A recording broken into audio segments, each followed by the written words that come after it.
Hallelujah. Praise the Lord. Good ફ્રાઈડેની ફરી એકવાર શુભેચ્છા પાઠવું છું. સવારે તો આપણે મળ્યા છતાં ગુડ ફ્રાઈડેની ઉજવણી કરી, ઘણું બધું શીખ્યા, પણ ફરી એકવાર આજે આપણે એ વધસ્તંભને યાદ કરવાના છીએ. આવો આપણે પ્રાર્થના કરીએ. હે અમારા સ્વર્ગીય પ્રેમાળ પિતા, રાજાઓના રાજા, પ્રભુના પ્રભુ, તમારો આભાર માનીએ છીએ, તમારી સ્તુતિ કરીએ છીએ પ્રભુ આ સમયને માટે. પ્રભુ, તમારા પસંદ કરેલા છીએ. તમે જેમના માટે લોહી વેવડાવ્યું છે તે બાળકો અહીંયા હાજર છીએ અમે, ત્યારે અમે તમારો આભાર માનીએ છીએ, તમારી સ્તુતિ કરીએ છીએ, તમારા એ બલિદાનને યાદ કરતા પ્રભુ. હા પ્રભુ, આજે તમે અમારા દરેક જણ પર દયા અને કૃપા કરો. તમે આજે અમને જે કંઈ પણ કહેવા માંગો છો તે અમને કહો પ્રભુ. અમારા હૃદયો અને મનોને તમારી આગળ ખાલી કરીએ છીએ પ્રભુ. અમને શીખવો, અમને બતાવો પ્રભુ અમારે શું કરવાનું છે અને ક્યાં જવાનું છે. પ્રભુ, અહીંયા હાજર દરેક વ્યક્તિનો પ્રભુ કબજો તમે લઈ લો. અમારા ભટકતા વિચારોને તમે કંટ્રોલમાં લઈ લો પ્રભુ. અને અહીંયા ચારે તરફ તમારા પવિત્ર રક્તનો છંટકાવ પ્રભુ કરો, કે જેથી કરીને કોઈ પણ શૈતાની કુયુક્તિ પ્રભુ આ જગ્યાએ ફાવે નહીં. અહીંયા તમારા પ્રકાશને તમે ફેલાવો પ્રભુ. અને પ્રભુ, તમારા પવિત્ર આત્માની હાજરીને પ્રભુ તમે અહીંયા ચલિત કરો. અમે તમારી હાજરીને મહેસૂસ કરી શકીએ એવી કૃપા તમે થવા દો. હું જબડ પાત્રને પ્રભુ તમારા હાથમાં સોંપું છું પ્રભુ. મારા મુખમાં તમે શબ્દ મૂકો. અમારી પ્રાર્થના પ્રભુ ઈસુ ખ્રિસ્તના નામમાં સાંભળો અને સ્વીકાર કરો. આમેન. સવારે આપણે વધસ્તંભની વાત યાદ કરી કે વધસ્તંભ આપણને 3 બાબતો યાદ દેવડાવે છે. ગુડ ફ્રાઈડે છે, આપણે સ્વાભાવિક જ છે કે વધસ્તંભ પર પ્રભુ ઈસુ ખ્રિસ્તે જે બલિદાન આપ્યું તેને આપણે યાદ કરીએ છીએ. અને એ વધસ્તંભ જે 3 બાબતો યાદ દેવડાવે છે તેમાં સૌથી પહેલી બાબત આપણે જોઈ હતી કે પ્રભુ આપણને પુષ્કળ પ્રેમ કરે છે. એ જે વધસ્તંભ છે આડા અને ઊભા લાકડાનો બનેલો, તે આપણને યાદ દેવડાવે છે કે હું તને બહુ જ પ્રેમ કરું છું. અને આપણા નિરાશ, હતાશ અને નાસીપાસ થયેલા હૃદયોને જો આપણે પ્રભુ તરફ ઊંચા કરીએ છીએ અને પ્રભુ તરફ આપણે દ્રષ્ટિ કરીએ છીએ, પ્રભુ આપણને સાંત્વન આપે છે, દિલાસો આપે છે અને કહે છે કે મેં તારું બધું જ આ વધસ્તંભ પર લઈ લીધું છે. હું તારી સાથે છું. હું છું ને, એ 3 અક્ષર સવારે પ્રભુએ આપણને કીધા. ગમે તેટલી ચિંતા, હતાશા, નિરાશા લઈને આપણે બેઠા છીએ, પણ પ્રભુ ફરી યાદ દેવડાવે છે, હું છું ને. એ દરેક બાબતો, આપણો દરેક બોજ પ્રભુને આપી દઈએ. એ આજે ગુડ ફ્રાઈડેના દિવસે પ્રભુ આપણને, પ્રભુનો વધસ્તંભ આપણને યાદ દેવડાવે છે. બીજી બાબત જે આપણે જોઈ હતી કે આપણા અપરાધોનો દંડ ભરાઈ ગયો છે. હવે આપણે કોઈ જે બાબત છે તે કરવાની જરૂર નથી, અથવા કોઈ બલિદાન કરવાની જરૂર નથી, કોઈ પ્રાણી પક્ષીનું બલિદાન આપવાની જરૂર નથી આપણે. કારણ કે આપણું બધું જ બલિદાન, અથવા આપણે જે આપવાનું હતું તે પ્રભુએ એમનું શરીર આપીને આપી દીધું છે. હવે આપણે કોઈ શિક્ષા ભોગવવાની જરૂર રહેતી નથી. અને ત્રીજી બાબત જે આપણે જોઈ હતી, અથવા જે વધસ્તંભ આપણને યાદ દેવડાવે છે, તે એ કે વધસ્તંભમાં અજાયબ તાકાત અને સામર્થ્ય રહેલું છે. જે દિવસે આપણે આ વધસ્તંભમાં રહેલા સામર્થ્યને અને તાકાતને સમજી લઈશું, તે દિવસે આપણે ભલભલા પ્રશ્નોનું નિરાકરણ ક્ષણભરમાં લાવતા શીખી જઈશું. એટલું સામર્થ્ય આ વધસ્તંભમાં રહેલું છે. અને બીજી એક બાબત શીખ્યા હતા કે વધસ્તંભ તરફ આપણી દ્રષ્ટિ ઊંચી કરીએ, કારણ કે જીવન ત્યાં જ છે. વધસ્તંભ તરફ આપણી દ્રષ્ટિ ઊંચી કરીએ, કારણ કે જીવન ત્યાં જ રહેલું છે. ખ્રિસ્તી વ્યક્તિઓ માટે આ જે વધસ્તંભ છે તે બહુ અગત્યનો છે, અથવા આપણે એવું કહી શકીએ કે ખ્રિસ્તીઓની ઓળખ છે. કોઈ પણ જગ્યાએ જ્યારે આપણે વધસ્તંભને જોઈએ એટલે તરત જ આપણને ખબર પડી જાય કે અહીંયા કોઈક ખ્રિસ્તી રહે છે. કોઈક અજાણ્યા એરિયામાં ગયા હોઈએ અને ઘર પર જોઈએ ક્રોસનું નિશાન, એટલે આપણે ખબર પડી જાય કે અહીંયા ખ્રિસ્તી રહે છે.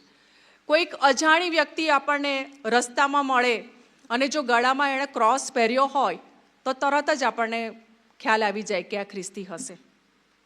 ખ્રિસ્તીઓની જાણ્યા ઓળખ બની ગઈ છે વધસ્તંભ. તો એ વધસ્તંભનું સામર્થ્ય પણ આપણે જાણીએ છીએ. આપણે ઘરમાં પણ લટકાવીએ છીએ, ગળામાં પણ પહેરીએ છીએ, ઘરો પર મૂકીએ છીએ. ઘણી બધી જગ્યાએ આપણે આપણી ઓળખ છતી કરીએ છીએ કે વધસ્તંભ એ અમારી ઓળખ છે. જેવી રીતે બીજા ધર્મોની અલગ અલગ ઓળખ હોય એવી રીતે આપણી ઓળખ વધસ્તંભ છે. પણ એ વધસ્તંભમાં રહેલું સામર્થ્ય અને તાકાત એ આપણે જાણવામાં કદાચ નિષ્ફળ ગયા છે. એ જે દિવસે આપણે જાણી લઈશું એ દિવસે આખું જગત પણ એ જાણી શકશે કે આ ખ્રિસ્તીઓ એટલે કંઈક અલગ છે અને આપણા કરતાં આ લોકોમાં વધારે તાકાત છે. આ વધસ્તંભ આટલો પરિચિત કેવી રીતે થઈ ગયો?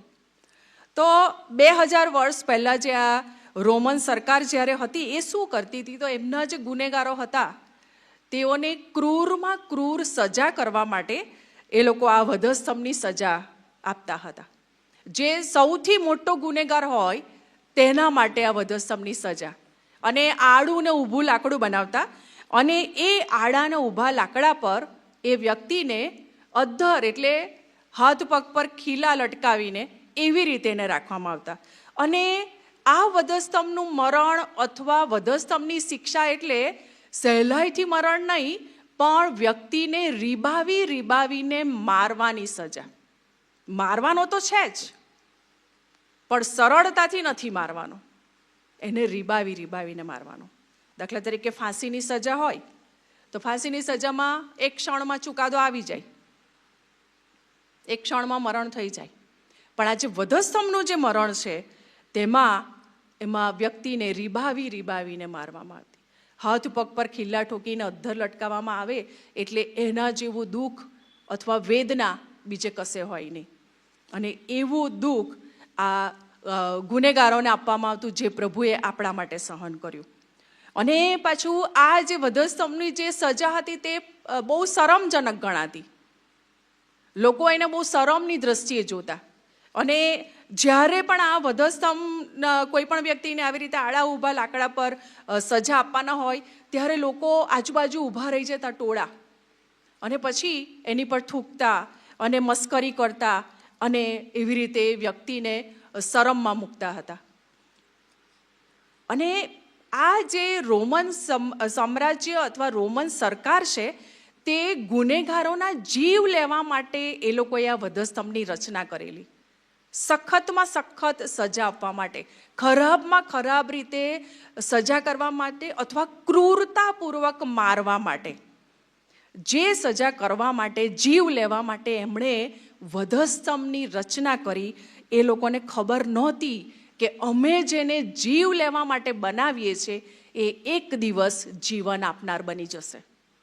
અને આડું ને ઊભું લાકડું એમણે બનાવી તો દીધું બધાના જીવ લેવા માટે, પણ જ્યારે પ્રભુ ઈસુ ખ્રિસ્તને ત્યાં લટકાવ્યા તે દિવસથી એ વધસ્તંભ લોકોનો જીવ આપનાર બની ગયો, લોકોને જીવન આપનાર બની ગયો. અને એ લોકોને ખબર નહોતી કે અમે આ બનાવી તો રહ્યા છે જીવ લેવા માટે, પણ આખા સમસ્ત જગતને એ જીવન આપનાર બની જશે. અને એ છે વધસ્તંભની ઓળખ, જીવન આપનાર. જ્યારે આપણે ગુડ ફ્રાઈડે ઉજવી રહ્યા છે ત્યારે સૌથી પહેલાં આપણે એક વસ્તુ યાદ રાખીએ કે આ જે આડું ને ઊભું લાકડું છે તે મને જીવન આપે છે. ત્યાં પ્રભુ ઈસુનું મરણ થયું પણ એ મને જીવન આપે છે. પ્રભુ ઈસુને જ્યારે વધસ્તંભ પર લટકાવવામાં આવ્યા એ ઘટનાને થોડીક યાદ કરીએ. ત્યાં આગળ આજુબાજુ 2 ચોર હતા. અને મેં હમણાં જે રીતે કીધું એ પ્રમાણે કે જ્યારે આવું મરણ હોય ત્યારે બધા ટોળામાં ભેગા થઈ જતા અને મસ્કરી કરતા અને ઘણું બધું કરતા હતા. એ જ રીતે અહીંયા આગળ જ્યારે પ્રભુ ઈસુ ખ્રિસ્તને વધસ્તંભ પર લટકાવવામાં આવ્યા અને આજુબાજુ મોટું ટોળું, અને એ જે ટોળું હતું તે પ્રભુ ઈસુ ખ્રિસ્તની મસ્કરી કરી રહ્યું હતું, થૂકી રહ્યા હતા. હવે આ ટોળું એ કયા લોકો હતા? આજુબાજુ ઊભેલા લોકો કોણ હતા? એવું નહોતું કે રોમન સરકારના જે સૈનિકો કે એ લોકોના જ ખાસ માણસો, એવું નહોતું. આ એ જ ટોળું હતું કે જ્યારે પ્રભુ ઈસુ ખ્રિસ્તે યરૂશાલેમમાં પ્રવેશ કર્યો અને જે હલ્લેલુયા ને હોસાના કરતા હતા ને, એમાંના જ ઘણા હતા. જેમણે ડાળીઓ પાથરેલી ને પોતાના કપડાં પાથરી લીધેલા ને, તેમાંના હતા.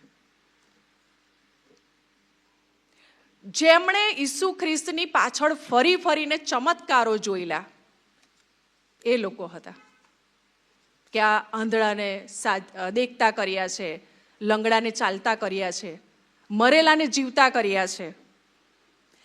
2 માછલી અને 5 રોટલી માંથી જ્યારે 5,000ને જમાડ્યા અને એ ચમત્કારો થયા, ત્યારે જે પંગતમાં બેઠેલા ને, તેમાંના પણ ત્યાં હતા. અને સતત ઈસુ ખ્રિસ્તની પાછળ પાછળ ફરતા હતા, ચમત્કારો જોતા હતા. ખાલી ચમત્કારો જોતા જ નહોતા, એ ચમત્કારોનો ભાગ પણ બનેલા હતા, કે પોતે પણ સાજાપણું મેળવેલું એવા પણ હતા. સંદેશાઓ સાંભળેલા હતા. પ્રભુ ઈસુ ખ્રિસ્ત એમના સંદેશામાં સતત આકાશના રાજ્ય વિશે કહેતા હતા. એ સંદેશાઓ પણ સાંભળેલા, અને એ સંદેશાઓ જ્યારે સાંભળતા ત્યારે ડોકા પણ હલાવીને વાહ વાહ વાહ વાહ કરતા હતા. અને એ જ ટોળું આજે ક્યાં ઉભેલું? વધસ્તંભની આજુબાજુ. અને કહી રહ્યા છે કે એમને વધસ્તંભે જડી દો. અને ત્યાં એવું પણ લખેલું છે કે એ ટોળામાંથી એવું કહેતા હતા કે મંદિરને પાડી નાખનાર અને 3 દિવસમાં બાંધનાર, તું પોતાને બચાવ. ઊભા રહીને મસ્કરી કરે છે તેટલું પૂરતું નહોતું, પણ આવું પણ કહી રહ્યા છે કે તું તો કહેતો હતો ને કે હું 3 દિવસમાં મંદિરને પાડી નાખીને ફરી પાછો બાંધી દઈશ. જ્યારે પ્રભુ ઈસુ ખ્રિસ્તે આ વાત કરી, એમના મરણ અને ઉત્થાનના અનુસંધાનમાં કરેલી, કે મારું મરણ થશે ને 3જે દિવસે હું સજીવન થઈશ. એના અનુસંધાનમાં કરેલી, એ લોકોએ સાંભળેલી, વાહ કરેલું, ડોકા હલાવેલા અને કીધેલું કદાચ અમે એનો ભાગ, હા હા અમને આ સાંભળવાનું મળ્યું. અને એ લોકો આજે ત્યાં ઊભા છે ટોળામાં. અને કેટલાક લોકોએ એવું કીધું કે જો તું દેવનો દીકરો હોય તો વધસ્તંભ પરથી ઉતરી આવ.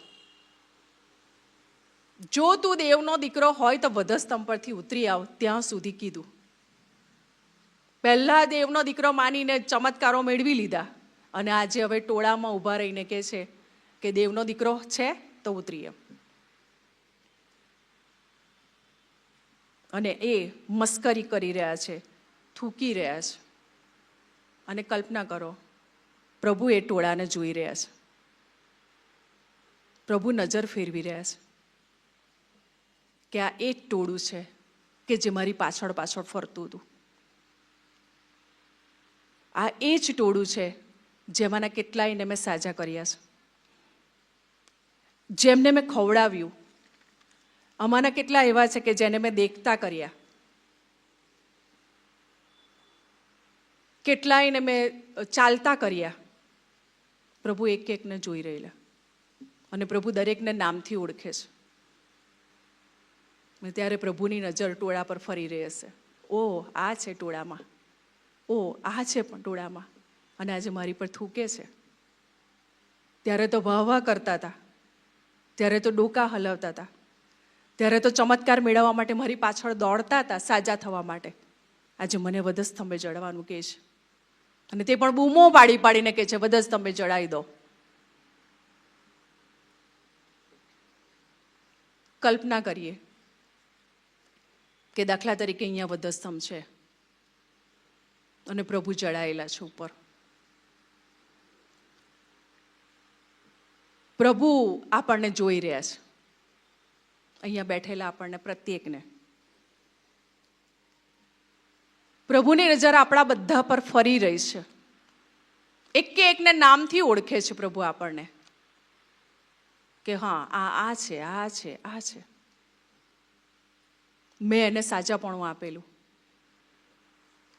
મેં એને નોકરી આપી, મેં એને ઘર આપ્યું, મેં એને જીવનની વાતો કહી, મેં કેટલા બધા સંદેશ વાહકોને મોકલ્યા અને તારણની વાત કહી, ચેતવણી આપી, કદાચ મેં કમિટીમાં ઊંચી ઊંચી પોસ્ટ પણ આપી, અનેકવિધ આશીર્વાદો આપ્યા, અને આજે મને થંભે ચડાવે છે. આપણી વાત કરીશ, પ્રભુ અહીંયા ઊભા છે. કલ્પના કરીએ પ્રભુનું વધસ્તંભ અહીંયા છે, પ્રભુની નજર આપણી પર ફરી રહી છે. આપણે પોતાના જ હૃદયમાં વિચાર કરીએ કે એ ટોળામાં હું છું. આપણે વિચાર, વાણી, વર્તનથી જોર જોરથી પોકારીને કહીએ છીએ વધસ્તંભે ચડાવી દો. જ્યારે આપણે પ્રભુના વધસ્તંભના સામર્થ્ય પર વિશ્વાસ નથી કરતા, એના નિષ્કલંક વહેલા લોહીનો સ્વીકાર નથી કરતા, ત્યારે આપણે એને વધસ્તંભે ચડાવી દઈએ છીએ. અને આપણા રોજબરોજના આપણે જે કાર્યો છે, આપણા જે વિચારો, દુષ્ટ વિચારો, જેને લીધે પ્રભુએ માથા પર કાંટાનો મુગટ પહેર્યો. બધા પાપોનું મૂળ ક્યાં છે? તો વિચાર, મગજ. કોઈ પણ પાપની શરૂઆત પહેલા મગજમાં થાય, વિચારથી, અને પછી આપણે એને અમલમાં મૂકીએ. અને એ દુષ્ટ વિચારો બધા જાત જાતના, એમાં વ્યભિચારના પણ આવે, લંપટપણું પણ આવે, ઈર્ષા, અભિમાન, અદેખાઈ ને બધું જાત જાતનું, ખટપટ ને હુંસાતુસી, બધું જ અહીંયા ભરેલું. અને એને માફી આપવા માટે પ્રભુએ પહેલા કાંટાનો મુગટ પહેર્યો, એ દુષ્ટતાના જે પાપોની માફી આપવા માટે. અને એ મોટા મોટા સૂળવાળો, કાંટાવાળો મુગટ પહેરાવી દેવામાં આવ્યો, ખોસી દેવામાં આવ્યો, અને લોહીની ધારાઓ વહી. અને હજુ પણ જો આપણે એ લોહીની ધારા પર વિશ્વાસ નહીં કરીને હજુ પણ એ જ દુષ્ટ વિચારોમાં રચ્યા પચ્યા રહીએ છીએ, તો આપણે વધસ્તંભે ચડ્યા કરીએ છીએ. પ્રભુ અહીંયા ઊભા રહીને જોઈ રહ્યા છે, મારો આ દીકરો, મારો આ દીકરો, આ દીકરો, જેના માટે મેં વધસ્તંભ પર લોહી વેવડાવી દીધેલું, હજુ એમ જ કયા કરે છે કે એને વધસ્તંભે ચડાવી દો. હજુ પણ મારા હાથ પગ પર ખિલ્લા જ ઠોક્યા કરે છે, જ્યાં નહીં જવાનું ત્યાં જ જયા કરે છે, અને જે નહીં કરવાનું તે જ કર્યા કરે છે. અને રોજે રોજ મને ખિલ્લા જડે છે, કાંટાનો મુગટ પહેરાવે છે, અને બૂમો પાડે છે વધસ્તંભે ચડાવી દો. આજે આપણે વ્યક્તિગત રીતે આપણી જાત વિશે વિચાર કરીએ. હું એ ટોળામાં તો નથી ને? ખાલી મોંથી કબૂલાત કરવાથી કંઈ નહીં થાય. ડાળીઓ પાથરી દીધી અને વસ્ત્રો પાથરી દીધા, પણ છેવટે તો થંભે જ ચડ્યો ને. ડાળીઓ પાથરવી અને વસ્ત્રો બિછાવવા, એનો અર્થ એવો નથી કે પ્રભુના હૃદયથી સ્વીકારી લીધા છે. દેખાડો કર્યો કહેવાય ને.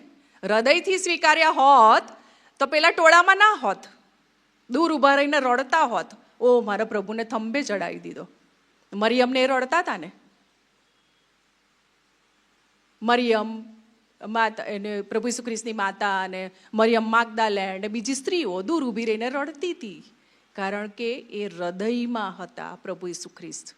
અને બાકીના જે બધા જે પાછળ પાછળ ફરતા હતા અને ચમત્કારો મેળવી લીધા અને બધું જાત જાતનું મેળવી લીધું, પંગતમાં બેસીને ખાઈ લીધું,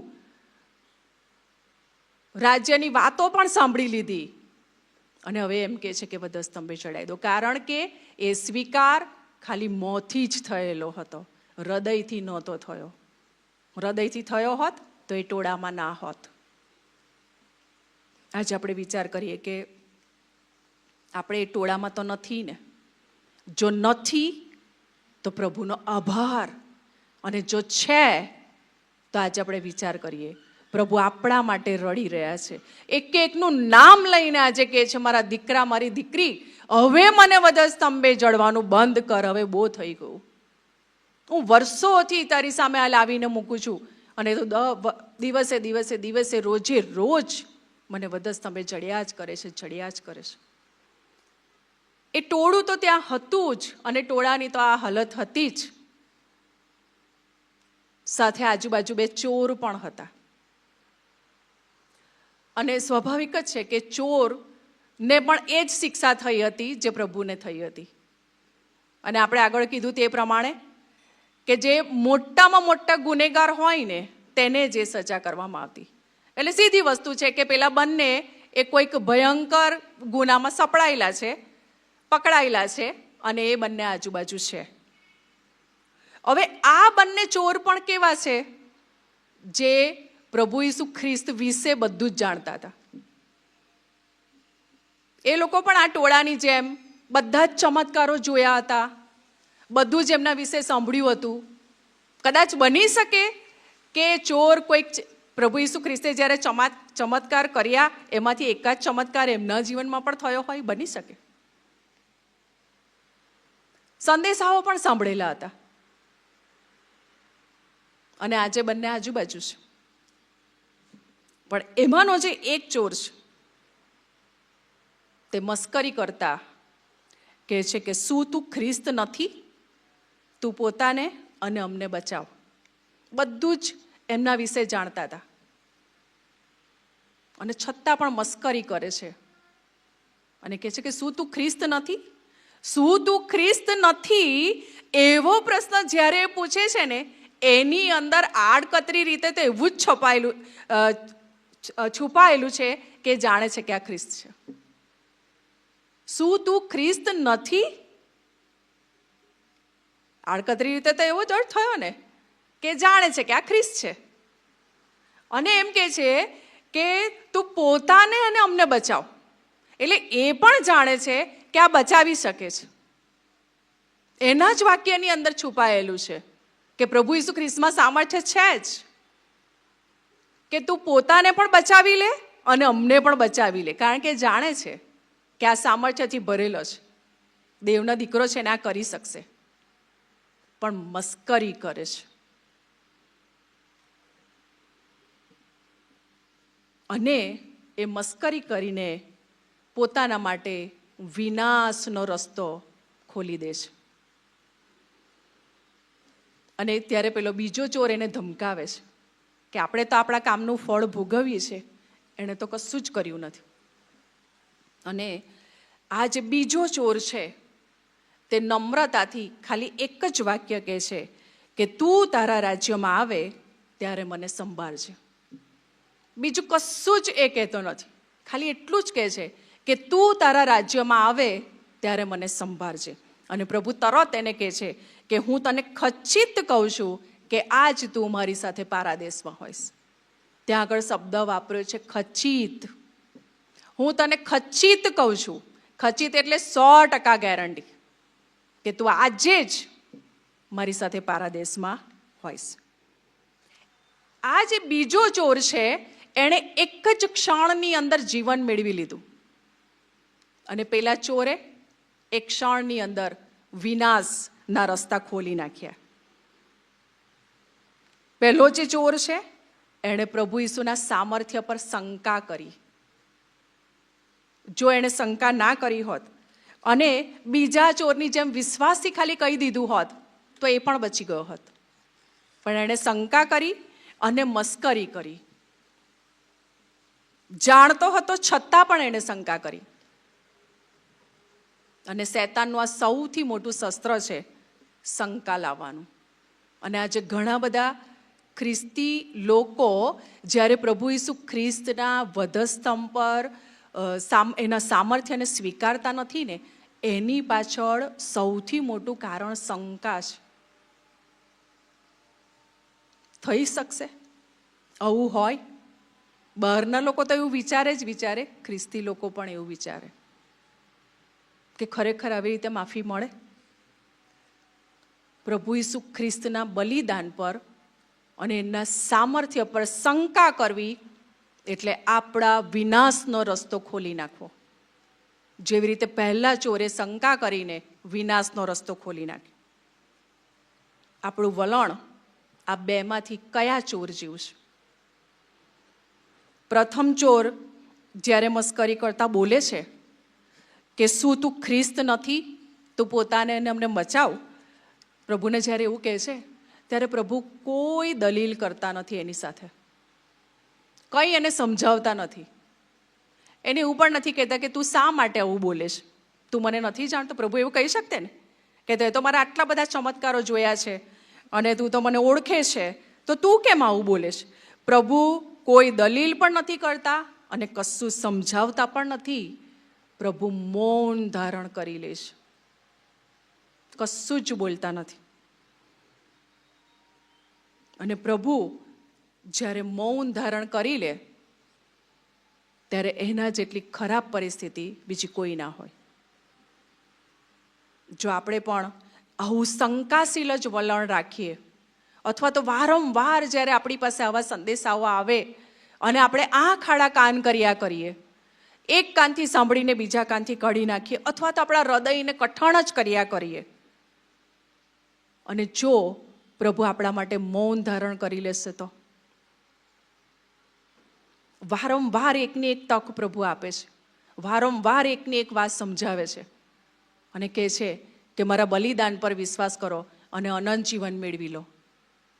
અને જો વારંવાર આપણે આવા આપણા હૃદયોને કઠણ જ કર્યા કરીએ, આ ખાડા કાન જ કર્યા કરીએ, અને જો પ્રભુ આપણા જીવન વિશે મૌન ધારણ કરી લેશે તો એના જેવી ખરાબ પરિસ્થિતિ આપણા માટે, આપણા જીવન માટે કોઈ નહીં હોઈ શકે.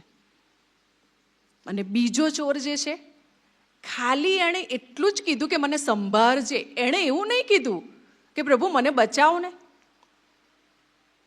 બીજો ચોર જે છે, એણે લાંબુ કોઈ વાક્ય નથી કીધું કે પ્રભુ મને બચાવો, મને અહીંથી ઉતારી લો, મને જીવન આપો. એણે તો ખાલી એટલું જ કીધું કે તમે મને સંભાળજો તમારા રાજ્યમાં જાઓ ત્યારે. અને આ જે ખાલી એક જ શબ્દ જે છે, મને સંભાળજો, એ સંભાળજો શબ્દની અંદર જ એ અર્થ છુપાઈ ગયો કે ચોર પ્રભુના સામર્થ્ય પર વિશ્વાસ કરે છે. એણે બીજું કશું વધારે કહેવાની જરૂર જ નહોતી.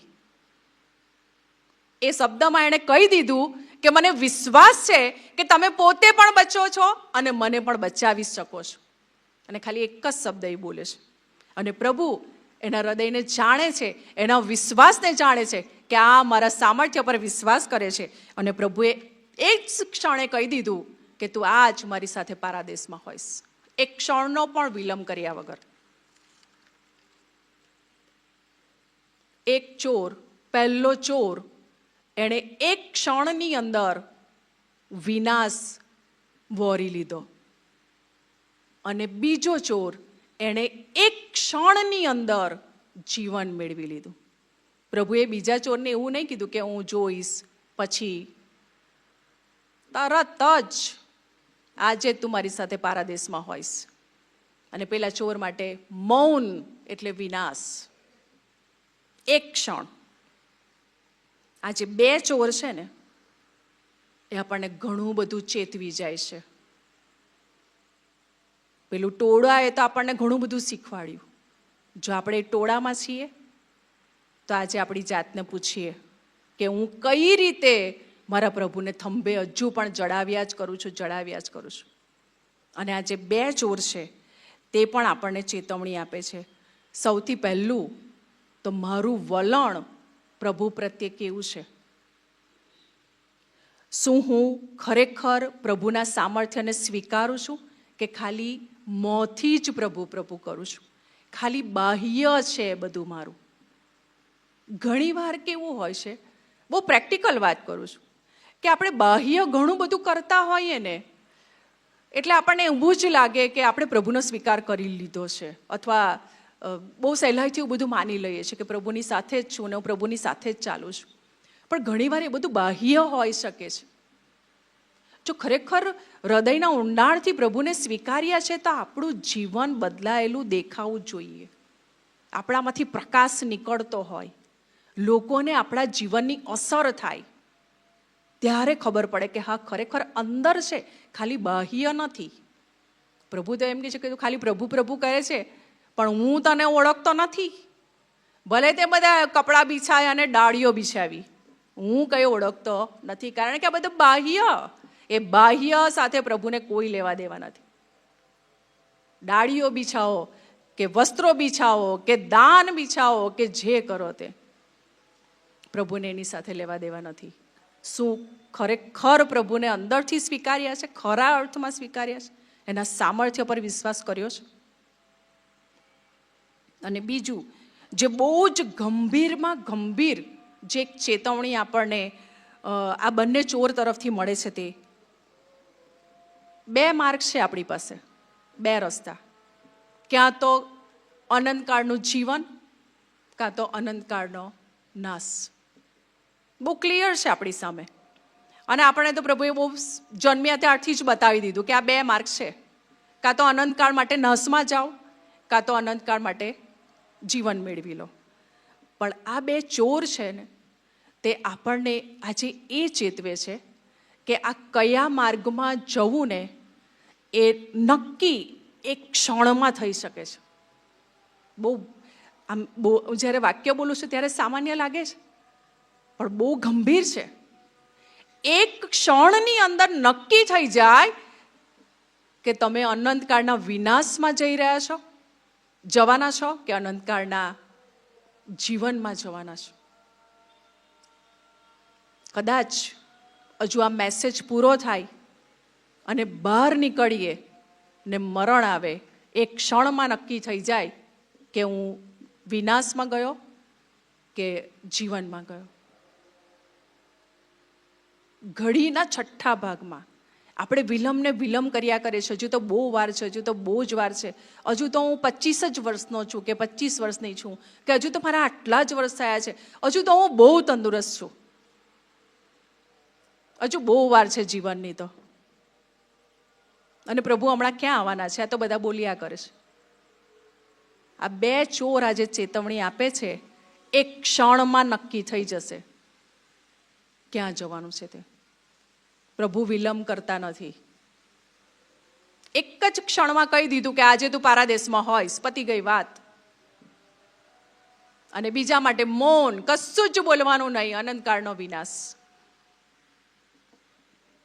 આપણે ક્યાં છીએ? આ જે ચોર આપણને ચેતવણી આપે છે, ત્યારે આપણે નક્કી કરીએ કે આપણે ક્યાં છીએ.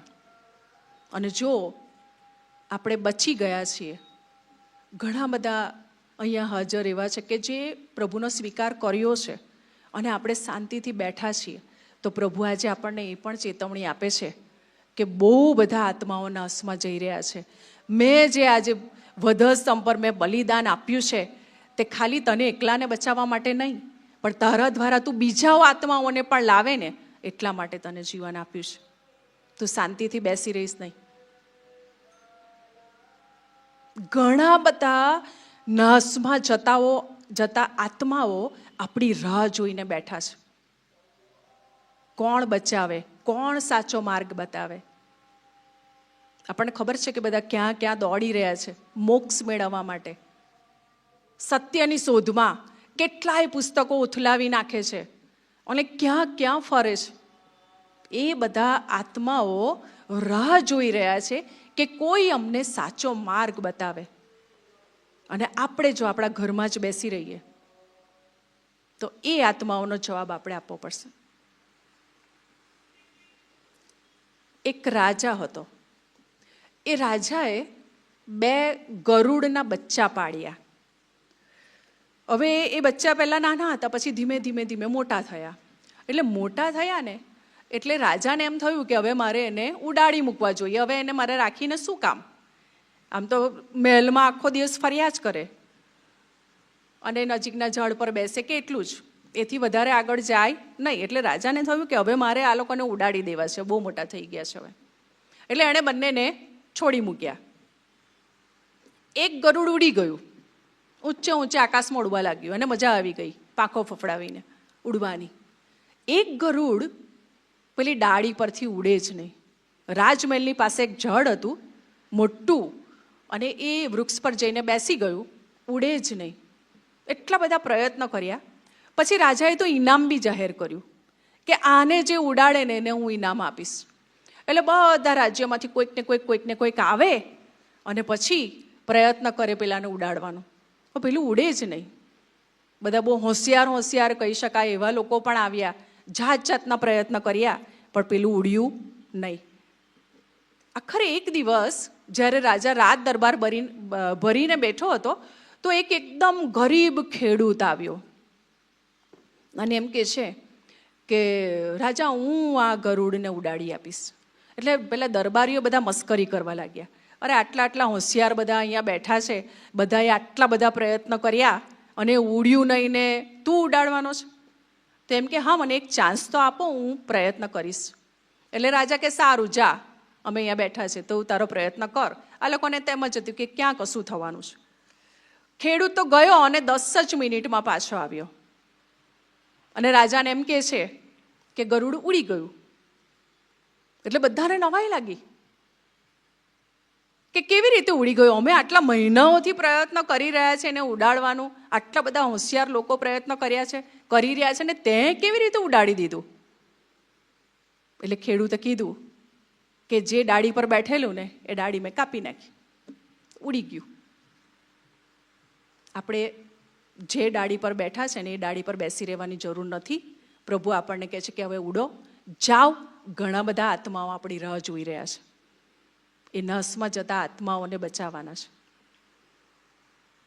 અને ફરી એકવાર આપણે આપણા જીવન વિશે વિચાર કરીએ કે જો હજુ સુધી આપણે જીવન પ્રભુને નથી સોંપ્યું તો આ ચોરની ચેતવણી. અત્યાર સુધી આપણે બહુ જ બધા સંદેશાઓ સાંભળ્યા છે અને બધા કયા જ કરે છે, પ્રભુને જીવન સોંપો, પ્રભુને જીવન સોંપો. પણ કદાચ એટલા બધા કઠણ થઈ ગયા છે અને શૈતાને એટલી બધી શંકા ભરી દીધી છે કે આપણે કદાચ કરવા માંગીએ છીએ છતાં પણ કદાચ શું થાય છે કે આપણે એક ડગલું ભરીએ છીએ ને પછી પાછા ફરી જઈએ છીએ. કદાચ અહીંયા બેઠા હોય ત્યારે એમ થાય કે હા, મારે સ્વીકાર કરવો જોઈએ, ને પછી અહીંયાથી બહાર નીકળે તો પછી પાછા હતા તેના તે. અને આ વર્ષોથી ચાલ્યું આવે છે. પણ આજે એક ગંભીર ચેતવણી આપણને મળી ગઈ છે કે એક ક્ષણમાં માર્ગ નક્કી થઈ શકે છે. આ ચોર આજે આપણને ચેતવણી આપે છે, બંને ચોર. લાંબી રાહ જોવાની જરૂર નથી કે ઓ વાર છે.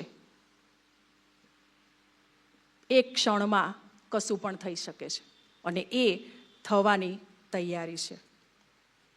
પ્રભુએ ગઈકાલે આપણને વચન આપ્યું છે સૂકા હાડકાઓનું, કે સૂકા હાડકાઓમાં હું શ્વાસ ફૂંકીશ, એની પર માંસ લાવીશ અને એની પર શ્વાસ ફૂંકીશ એમાં. તો એ વચન પૂર્ણ થવાની તૈયારીમાં છે. ભલે આપણને એવું લાગતું હોય કે સૂકા હાડકા જેવું છે, પણ પ્રભુએ વચન આપ્યું છે, પ્રભુ પૂરું કરશે. પ્રભુને સંપૂર્ણ હૃદયથી જીવન સોંપી દઈએ. અને જેઓએ પ્રભુને જીવન સોંપી દીધું છે અને હજુ એક ડાળી પર જગ્યા શોધીને બેસી ગયા છે, તો પ્રભુ એમને પણ આજે ચેતવે છે કે આ જે સૂકા હાડકાઓ તમારી સામે છે એ લોકોને એકઠા કરવાનું કામ તમારું છે. પ્રભુએ હજકેલને કીધું કે આ સૂકા હાડકાઓને પ્રબોધ કર.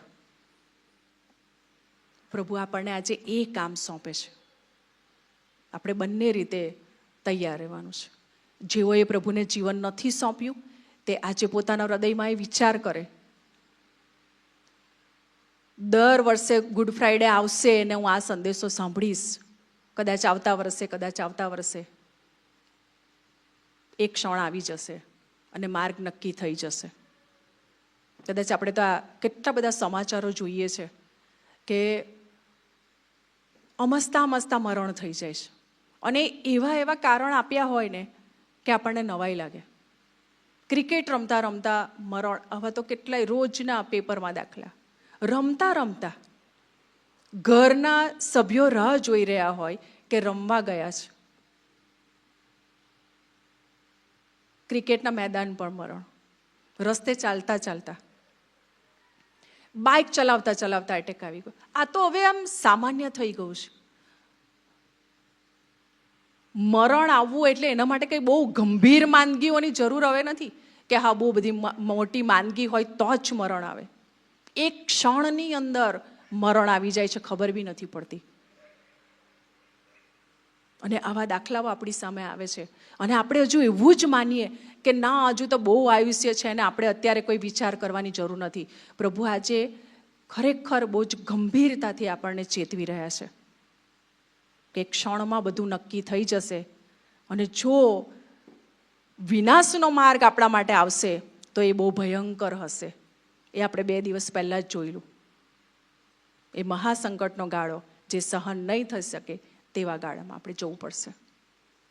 આજે ગુડ ફ્રાઈડેના દિવસે પ્રભુનો વધસ્તંભ આપણને ફરી એકવાર ચેતવે છે કે આપણે હવે વિલંબ કરીએ નહીં અને પ્રભુને જીવન સોંપી દઈએ.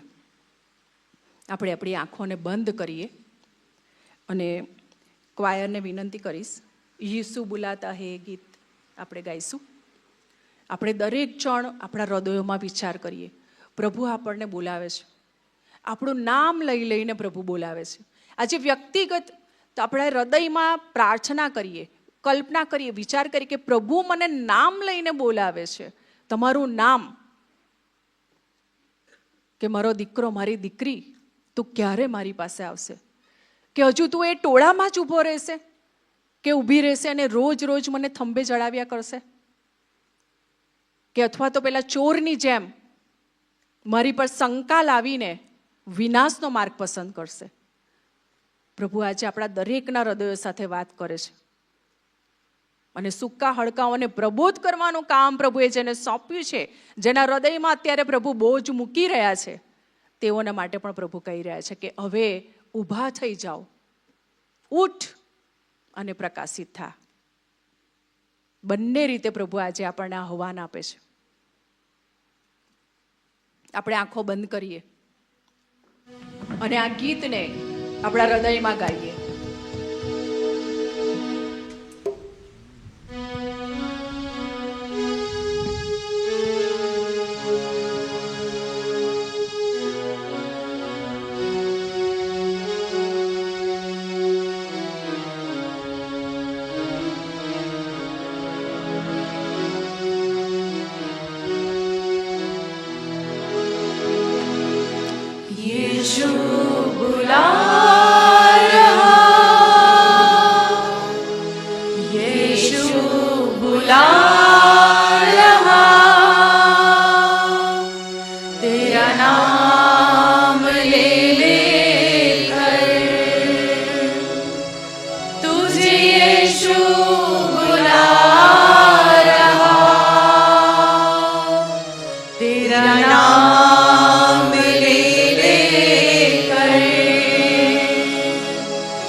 तुझे यीशु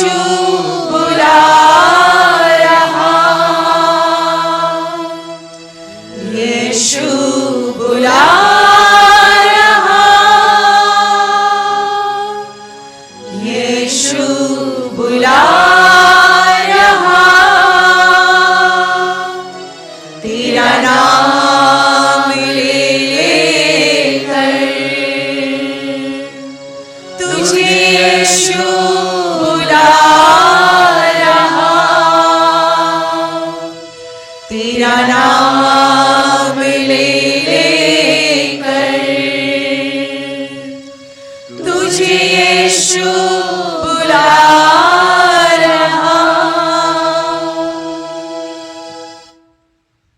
આપણે પ્રાર્થના કરીએ. હે અમારા સ્વર્ગીય પ્રેમાળ પિતા, રાજાઓના રાજા, પ્રભુના પ્રભુ, તમે પ્રભુ આજે અમને એકે એક જણને નામ લઈને પ્રભુ બોલાવ્યા છે. હા પ્રભુ, તમે એકે એક જણના હૃદયમાં એક વિચાર તો પ્રભુ તમે મૂક્યો જ છે. ત્યારે પ્રભુ હું પ્રાર્થના કરું છું કે શૈતાન એ વિચારને કોઈ પણ રીતે ચોરી ના લે, પણ પ્રભુ જે તેઓએ નિર્ણય કર્યો છે એ નિર્ણય પર અડગ રહેવાને માટે તમે કૃપા આપો. પ્રભુ, તમારા જે દીકરા અને દીકરીએ આજે તમને જીવન સોંપવાનો નિર્ણય કર્યો છે, હા પ્રભુ, તેઓની પર તમારી કૃપા પ્રભુ તમે જારી રાખો. તેઓ કોઈ પણ રીતે પ્રભુ તમારા માર્ગમાંથી ફરે નહીં એવી કૃપા તમે થવા દો. કારણ કે તમે આજે અમને ચેતવણી આપી દીધી છે કે એક ક્ષણની અંદર માર્ગ નક્કી થઈ જશે. અને પ્રભુ ઘણા બધાના હૃદયો સાથે વાત થઈ છે. હા પ્રભુ, ઘણા બધાને ચેતવણી મળી છે કે એક ક્ષણની અંદર મારે વિનાશમાં જતું રહેવું પડશે. હા પ્રભુ, તમે આજે જે હૃદયો સાથે વાત કરી છે તેઓને માટે હું આભાર માનું છું. અને પ્રભુ તમારી પાસે કૃપા માંગુ છું, સતત તમારા પવિત્ર આત્મા દેવ તમે સહાય કરો તેઓને નિર્ણયમાં ટકી રહેવા માટે. આવનાર દિવસોમાં તમારા માટે મહેમાન અર્થે ઉપયોગી પાત્રો બને એવી કૃપા તમે થવા દો. આજ રાત્રે તમને જીવન સોંપીને પોતાનો માર્ગ નક્કી કરી લે.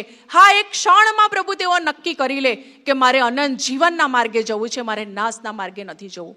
હા પ્રભુ, તમે જે હૃદયો સાથે વાત કરી છે તેઓને માટે તમારો આભાર માનું છું. તેઓના નિર્ણયને માટે તમારો આભાર માનું છું. અને શૈતાનને પ્રભુ અત્યારે હું ધમકાવું છું કે તને કોઈ પણ અધિકાર નથી દેવના દીકરા દીકરીઓને એ માર્ગમાંથી પાછા ફેરવવાનો.